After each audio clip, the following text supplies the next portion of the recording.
कैसे हैं आप लोग। आज हम बात करेंगे आपके चैप्टर 11 की सेकेंड यूनिट जो है आपकी चेंज ऑफ फेज। पिछली वीडियोस आपको देखने के लिए आप पुरानी वीडियोस देख सकते हैं, आपको पुराना फर्स्ट यूनिट आपको समझ में आ जाएगी जिसमें हमने स्पेसिफिक हीट की बात कर ली थी।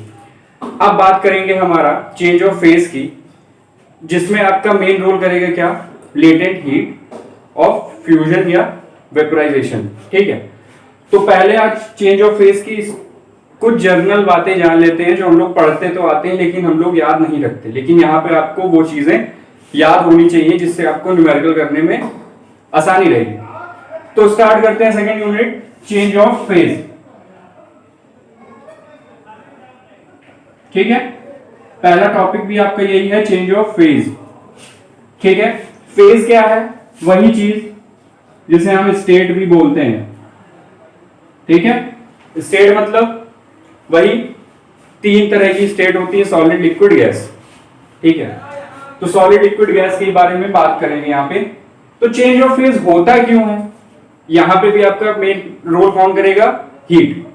हीट का एब्जॉर्प्शन या रिमूवल आपकी क्या करता है, फेज को चेंज करता है। फॉर एग्जांपल अगर आप सॉलिड की बात करें, ठीक है, सॉलिड में आप क्या करेंगे, हीट प्रोवाइड करेंगे, तो वो क्या करेगा, हीट एब्जॉर्ब करके अपनी फेज को चेंज करेगा। मतलब सॉलिड से लिक्विड जाएगा, अगर और आप प्रोवाइड कर रहे हैं हीट, तो वो क्या करेगा, गैसियस स्टेट में पहुंच जाएगा।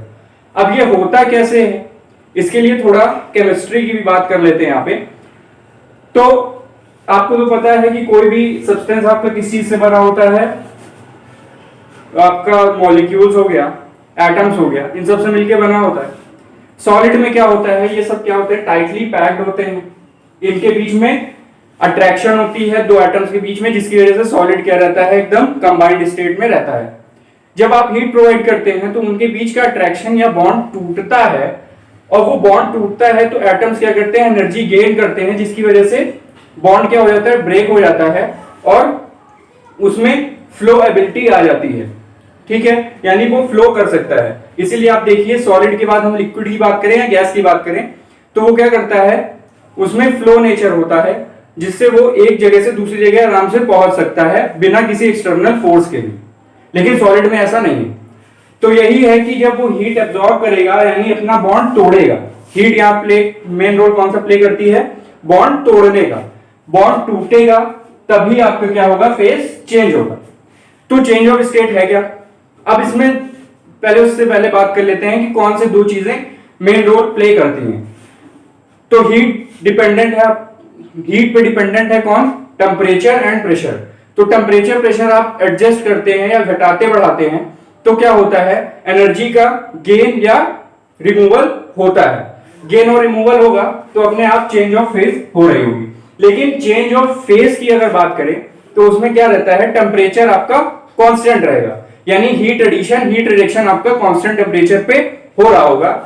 तो इसी हिसाब से चेंज ऑफ स्टेट की डिफिनेशन भी यही है कि the process of change from one state to another state at constant pressure, sorry at constant temperature. तो यहां पे किसकी चीज की बात होगी, कांस्टेंट टेम्परेचर, यानी जो भी हीट एडिशन हीट रिडक्शन होगा वो आपका कांस्टेंट टेम्परेचर पे ही हो रहा होगा। ठीक है, अब आगे चलते हैं। ठीक है, और इसमें जो आपका मेन रोल प्ले कर रहा होगा उसको भी आपको याद रखना है, वो क्या है, हीट एक्सचेंज। एक्सचेंज मतलब गेन और लॉस। ठीक है, अब आगे चलते हैं इसमें। अब आगे चलते हैं तो एक सिंपल डायग्राम आप क्लास 6 की साइंस की बुक से देखते आ रहे हैं, जो होता है तीनों स्टेट्स के बीच में सारी प्रोसेस आपको बता दी जाती हैं। तो उसको आज हम हीट की नजरों से इवैल्यूएट करेंगे कि क्या हो रहा है, हीट गेन हो रही है या लॉस हो रही है। तो पहले डायग्राम बना लेते हैं। क्या है, सॉलिड हो गया आपका, लिक्विड हो गया और गैस हो गया। हाँ, एक और बात, क्लास 9 में बात हुई थी कि लिक्विड और गैस के बीच में भी एक स्टेट होती है जिसे हम वेपर स्टेट बोलते हैं, जिसमें 50% ऑफ गैस होती है, 50% ऑफ लिक्विड होती है। ठीक है, तो लिक्विड से गैस में चेंज होने के लिए बीच में इंटरमीडिएट स्टेट आती है वेपर, ठीक है। तो कभी कभार क्वेश्चन पूछ लेता है, तो ये आपको पता होना चाहिए। अब डायग्राम कंप्लीट करते हैं। तो सॉलिड से लिक्विड जाते हैं तो आपकी क्या होती है, मेल्टिंग, ठीक है। लिक्विड से गैस जाते हैं तो क्या होता है, वेपराइजेशन, ठीक है। गैस से लिक्विड लौटते हैं वापस तो क्या मिलता है हमें, कंडेंसेशन। और लिक्विड से सॉलिड लौटते हैं वापस तो क्या मिलता है हमें, फ्यूजन या फ्रीजिंग। ये हो गया। सॉलिड से गैस जाते हैं तो हमें क्या मिलता है, सॉलिड से गैस जाते हैं तो क्या मिलता है, सब्लिमेशन,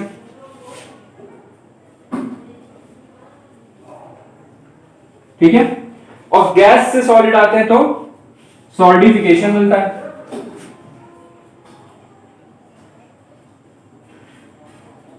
तो इस तरह का डायग्राम आप क्लास 6 से देखते आ रहे हैं। ये आपको डायग्राम होता है, सारी प्रोसेस इसमें दी होती है।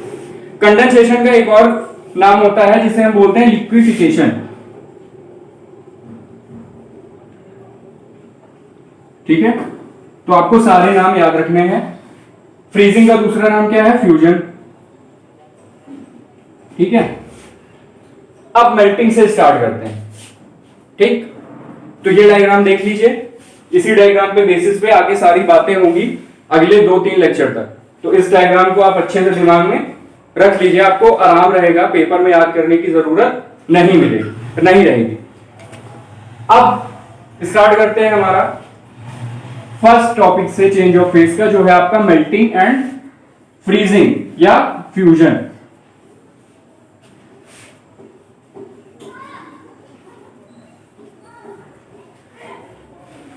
फर्स्ट टॉपिक,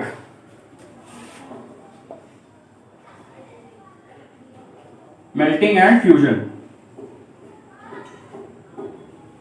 पहले बात करते हैं मेल्टिंग की। क्या याद रखना है, मेल्टिंग किसके किसके बीच में होगी। मेल्टिंग मतलब क्या होगा, फ्लोएबिलिटी हम प्रोवाइड कर रहे हैं। मेल्ट मतलब आपको पता ही है, मेल्ट होता है मतलब लिक्विड फ्लो करने लगता है।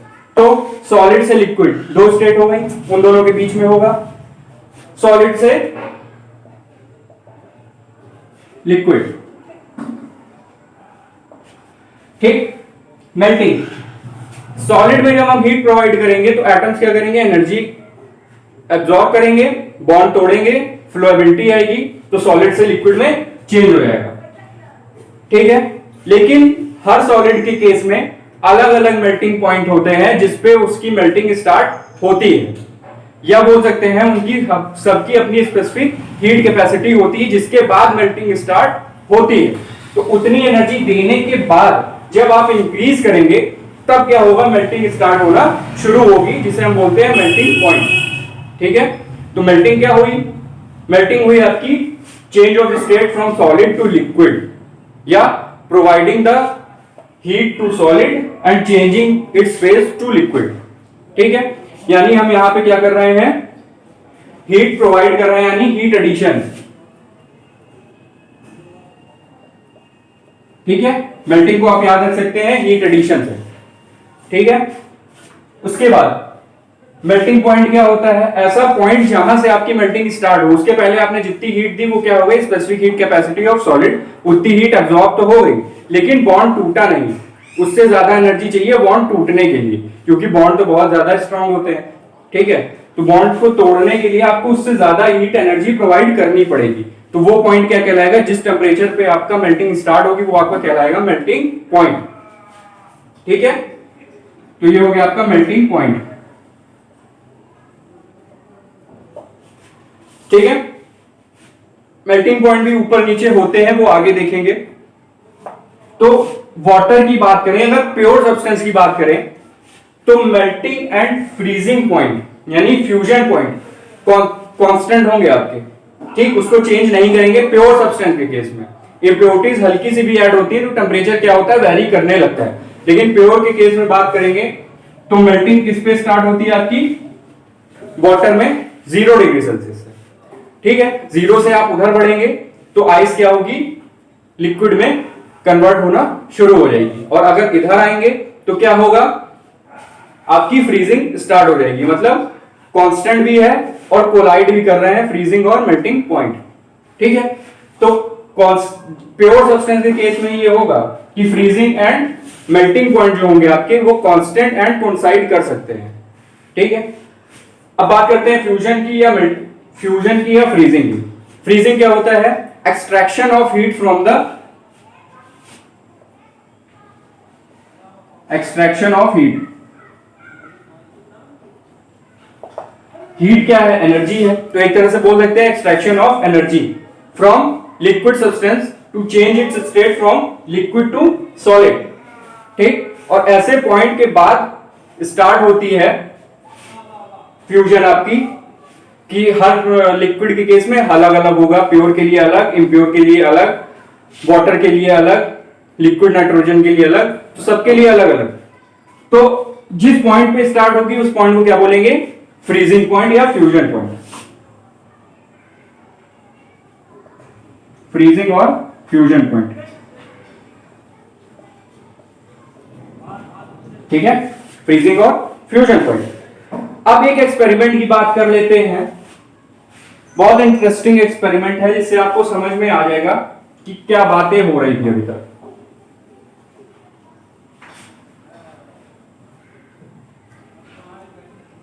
कैसे हम वेरीफाई कर सकते हैं कि हीट का एक्सचेंज हो भी रहा है कि नहीं हो रहा है।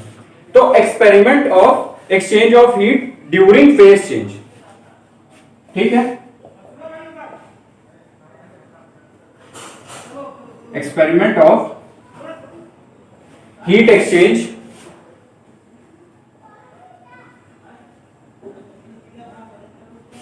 During phase change.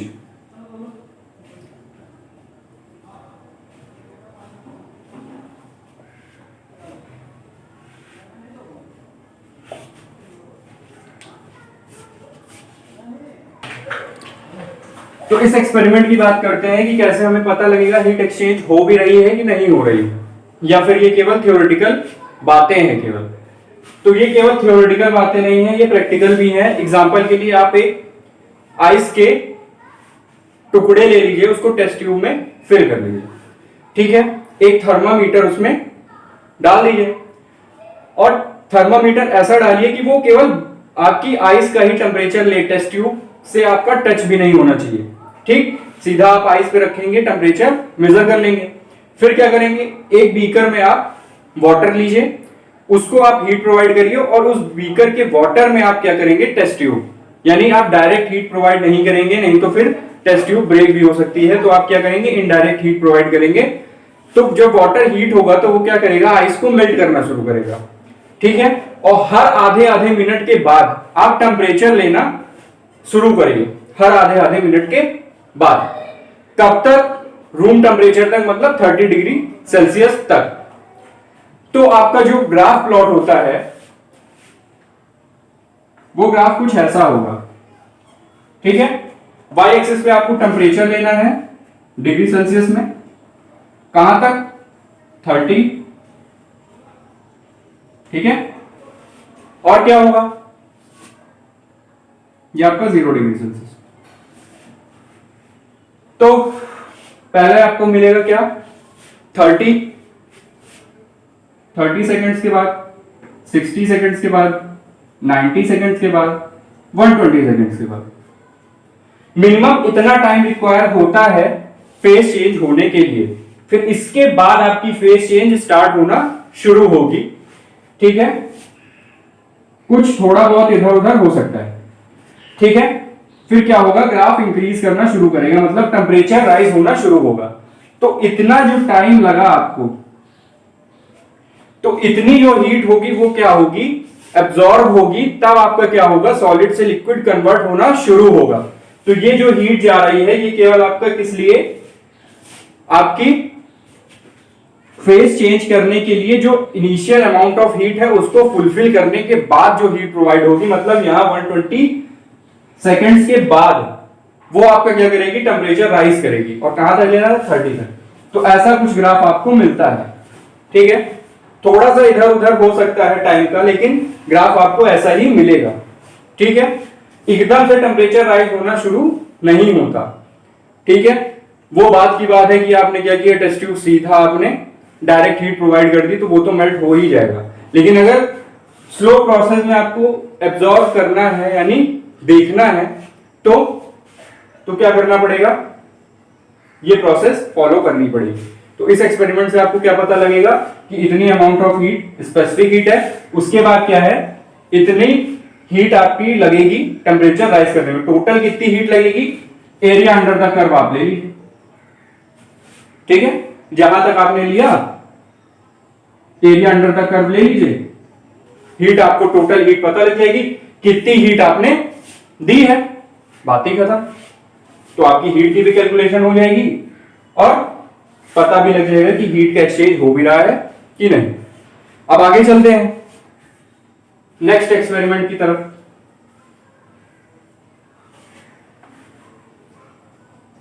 Next experiment क्या है, इसमें आपको दो तरह के ग्राफ मिलेंगे, एक हीटिंग कर्व, एक कूलिंग कर्व। किस केस में, नेफ्थलीन बॉल की हीटिंग करेंगे, क्योंकि नेफ्थलीन क्या होता है, आपकी सब्लिमेशन प्रोसेस शो करता है, यानी सॉलिड से सीधा गैस में कन्वर्ट होता है विदाउट लिक्विड फेज में गए। तो वो कैसे होता है वो ऑब्जर्व करते हैं अभी।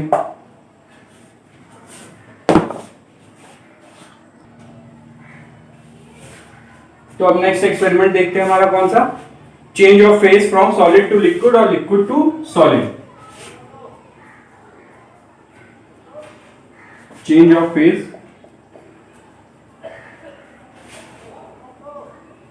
From solid to liquid and liquid to solid. ठीक है,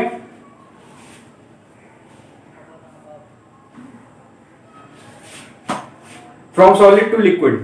अब आपको तो ये पता है कि नेफ्थलीन बॉल क्या होती है, सॉलिड से गैस में कन्वर्ट होती है।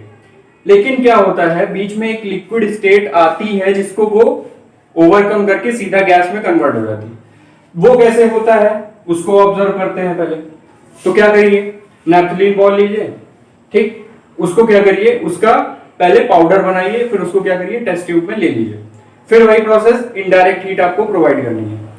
इनडायरेक्ट हीट प्रोवाइड करके 80 डिग्री टेम्परेचर तक आपको ऑब्जर्व करना है, फिर उसको निकाल के कूल डाउन होने के लिए रख देना है। ठीक है, तो पहले जो होगा आपका, पहले आप क्या कर रहे हैं, हीट प्रोवाइड कर रहे हैं, तो ये कौन सा कर्व होगा आपका, हीटिंग कर्व। ठीक है, हीटिंग कर्व 5 नंबर के क्वेश्चन में आ जाता है हीटिंग एंड कूलिंग कर्व के बारे में, तो देख लीजिए यहां पे। तो फिर वही y एक्सिस में डिग्री सेल्सियस, x एक्सिस में टाइम सेकेंड्स में। ठीक है, अब आप हीट देना शुरू करेंगे तो वो क्या करेगा, टेम्परेचर राइज होना शुरू होगा। कहां तक ले जाना है, 80 डिग्री सेल्सियस तक। ठीक है, 80 डिग्री सेल्सियस तक। 80 डिग्री सेल्सियस लगभग आपका कब पहुंच जाएगा, 90 सेकेंड्स में। 90 सेकेंड्स। ठीक है, 90 सेकेंड्स के बाद क्या होगा, मेल्टिंग स्टार्ट होगी। ये आपकी हो गई हीट, स्पेसिफिक हीट कैपेसिटी जितनी वो एब्जॉर्ब कर रहा होगा। उसके बाद क्या होगा, 80 डिग्री सेल्सियस रीच करने के बाद वो क्या करेगा, अपनी फेस चेंज करना स्टार्ट करेगा, लेकिन कांस्टेंट टेम्परेचर पे फेस चेंज होगी। ठीक है, तो कांस्टेंट टेम्परेचर पे आपकी मेल्टिंग हो रही होगी। ठीक है, जितनी भी पूरी फेस चेंज जो आपकी 80 डिग्री सेल्सियस पे होगी, यानी कांस्टेंट टेम्परेचर पे आपकी मेल्टिंग होती है, ये कौन सी हो गई, सॉलिड। ये आपकी मेल्टिंग हो गई। फिर क्या करेगा, लगभग 120 या 150 सेकेंड्स तक के बाद फिर क्या होगा, टेम्परेचर राइज होना शुरू हो जाएगा। ठीक है, ये किस स्टेट में आ गया, लिक्विड। ठीक, तो ये चीज आपको याद रखनी है कि इस वाले केस में क्या होगा, हीटिंग कर्व या कूलिंग कर्व में मेल्टिंग या फ्रीजिंग जो होती है वो कांस्टेंट टेम्परेचर पे हो रही होगी। अभी देखेंगे फ्रीजिंग भी आपकी कांस्टेंट टेम्परेचर पे होगी। ये आपकी क्या हो गई, स्पेसिफिक हीट कैपेसिटी, मतलब इतनी अब्सॉर्ब करने के बाद मेल्टिंग स्टार्ट होगी, उसके बाद लिक्विड फेज में चेंज हो जाएगा। ये आपका हो गया हीटिंग कर्व। अब देखते हैं हमारा कूलिंग कर्व। ठीक है, क्योंकि सॉलिड से लिक्विड हम पहुंच गए, अब हमको पहुंचना है लिक्विड से सॉलिड की तरफ। तो क्या करेंगे, टेस्ट ट्यूब को बीकर से निकाल लेंगे। बीकर से निकालने के बाद उसको एनवायरनमेंट के टेम्परेचर पे ठंडा होने के लिए रख देंगे। तो क्या होगा, वो फिर सॉलिड में कन्वर्ट हो जाएगा। तो सॉलिड में कैसे कन्वर्ट होगा वो भी देखते हैं।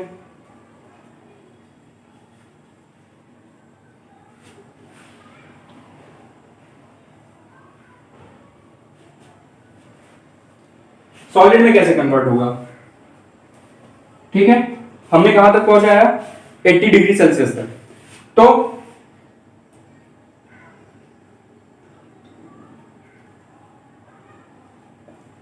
ट्वेंटी डिग्री, 40 डिग्री, 60, 80, 100, मान लीजिए हमने 100 पे उसको बीकर से निकाल दिया, मतलब पूरी लिक्विड स्टेट आ गई। अब फ्रीजिंग होनी है किस पे, 80 डिग्री सेल्सियस पे आपका हीट रिजेक्शन होगा और 80 डिग्री सेल्सियस पे आपका हीट एडिशन हुआ था। तो ये आएगा आपका ऐसे, फिर कांस्टेंट चलेगा। ठीक है, कांस्टेंट चलने के बाद क्या होगा, डिक्रीज चलेगा। ठीक है, और जहां पे ये वाई एक्सिस में, सॉरी, जहां पे ये एक्स एक्सिस से कट करेगा वहां पे आपकी पूरी सॉलिड स्टेट हो गई होगी। ठीक है, ये हो गया आपका लिक्विड, ये आपका हो गया फ्रीजिंग, ये आपका हो गया सॉलिड। देख सकते हैं इंक्रीजिंग एंड डिक्रीजिंग कर्व है। अब आप बोलेंगे सर इसमें आपने टाइम नहीं बताया, किस टाइम लगभग कितना लगेगा। वो आपका डिपेंड करेगा आपके एनवायरनमेंट का टेम्परेचर कितना है। अगर टेम्परेचर ज्यादा होगा तो टाइम ज्यादा लग सकता है, टेम्परेचर कम होगा तो टाइम कम लग सकता है। ठीक, टाइम वेरी करेगा क्योंकि हम क्या कर रहे हैं, एनवायरनमेंट में कूलिंग कर रहे हैं, कोई एडिशनल सोर्स नहीं लगा रहे हैं कूलिंग करने के लिए, तो इसका टाइम वेरी कर सकता है। तो अगर आइडियल केस मानते हैं कि आपका क्या है, रूम टेम्परेचर फिक्स है, मतलब 25 से 30 डिग्री सेल्सियस के बीच में है, तो फिर टाइमिंग क्या होगी, वही टाइमिंग रिपीट होगी। ठीक है, उतना ही टाइम आपको लगेगा क्या, सॉलिड तक पहुंचने के लिए। तो ये आपका क्या हो गया, कूलिंग कर्व।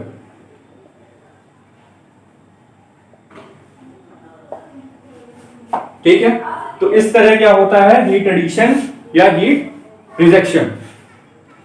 तो यहां पे बात कंप्लीट होती है आपकी मेल्टिंग और फ्यूजन की। अब इफेक्ट देख लेते हैं कि इस पे इफेक्ट किस किस चीज का होता है।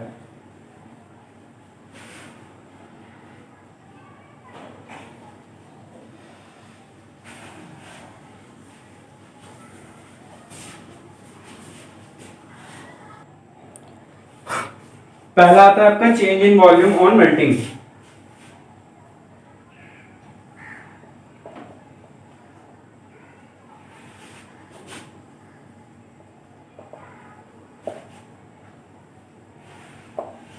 ठीक है, कुछ लिक्विड क्या होते हैं मेल्टिंग पे कॉन्ट्रैक्ट करते हैं, मतलब उनकी वॉल्यूम क्या होती है, घटती है। एग्जांपल के लिए आप वाटर ले लीजिए, वाटर की मेल्टिंग आपकी 0 डिग्री सेल्सियस पे स्टार्ट होती है। ठीक, 0 डिग्री सेल्सियस पे स्टार्ट होगी। अगर आपने कितनी ली है, 1.091 सेंटीमीटर क्यूब आपने वाटर लिया है, तो मेल्टिंग के बाद आपको कितना मिलेगा, 1 सेंटीमीटर क्यूब, मतलब इतना जो है आपका कॉन्ट्रैक्ट हो जाएगा। लेकिन कुछ क्या होते हैं, एक्सपैंड होते हैं मेल्टिंग के बाद, जैसे आपकी वैक्स हो गई और आपका लेड मेटल हो गया या कोई भी मेटल हो गया, वो क्या होता है, एक्सपैंड होते हैं। उनकी वॉल्यूम क्या होती है, बढ़ती है।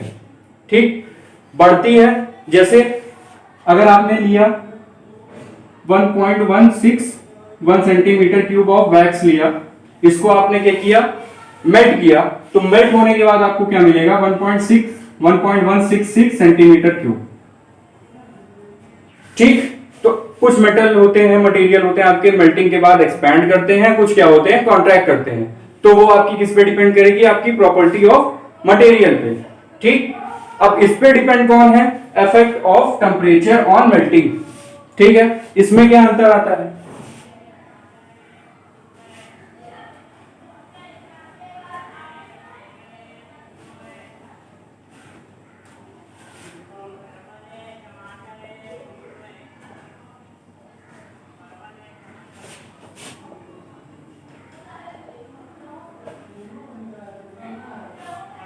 जैसा कि अभी बात करी कि कुछ मटेरियल होते हैं आपके मेल्टिंग के बाद कॉन्ट्रैक्ट करेंगे, तो कॉन्ट्रैक्ट वाले में क्या होगा, जब प्रेशर हम इंक्रीज करेंगे तो उनकी कॉन्ट्रैक्शन कैपेसिटी क्या होती है, डिक्रीज होती है प्रेशर इंक्रीज करने पे।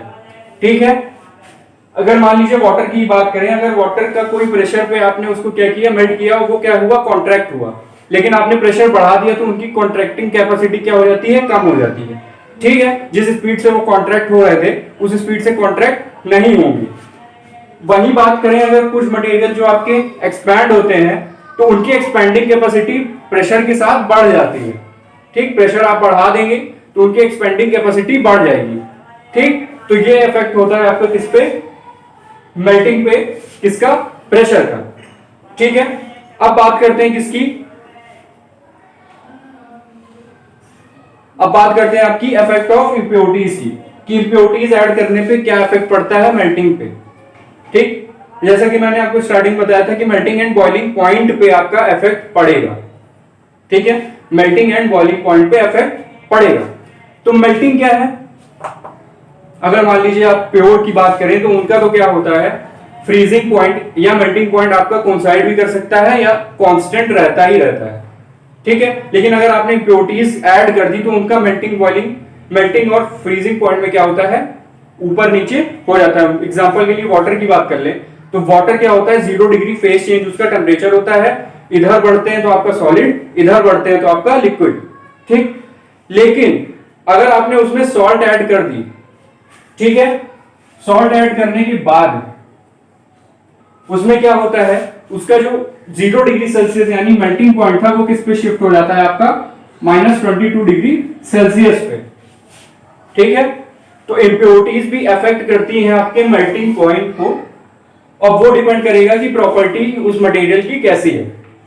ठीक, मटेरियल अच्छा होगा तो उसके अलग इफेक्ट होंगे, थोड़ा वैसा होगा तो उसके अलग इफेक्ट होंगे, और इम्प्योरिटीज के भी नेचर पे डिपेंड करता है। ठीक, तो यही चीज जो आप देखते होंगे बाहर जो आपके बर्फ बेचते हैं यानी आइस सेल करते हैं, उनकी आइस इतने टेम्परेचर पे भी मेल्ट क्यों नहीं होती, क्यों, उनका मेल्टिंग पॉइंट बढ़ा दिया जाता है सॉल्ट कुछ अमाउंट में ऐड करके, जिससे वो क्या होते हैं, सॉलिड स्टेट अपनी कुछ देर के लिए एक्वायर करे रहते हैं। ठीक है, इतनी जल्दी मेल्ट नहीं हो जाते। तो ये था आपका मेल्टिंग एंड फ्रीजिंग के बारे में, फ्रीजिंग या फ्यूजन के बारे में। अब नेक्स्ट लेक्चर में बात करेंगे वेपराइजेशन की एंड लेटेंट हीट की। तो आज के लिए इतना ही, थैंक यू।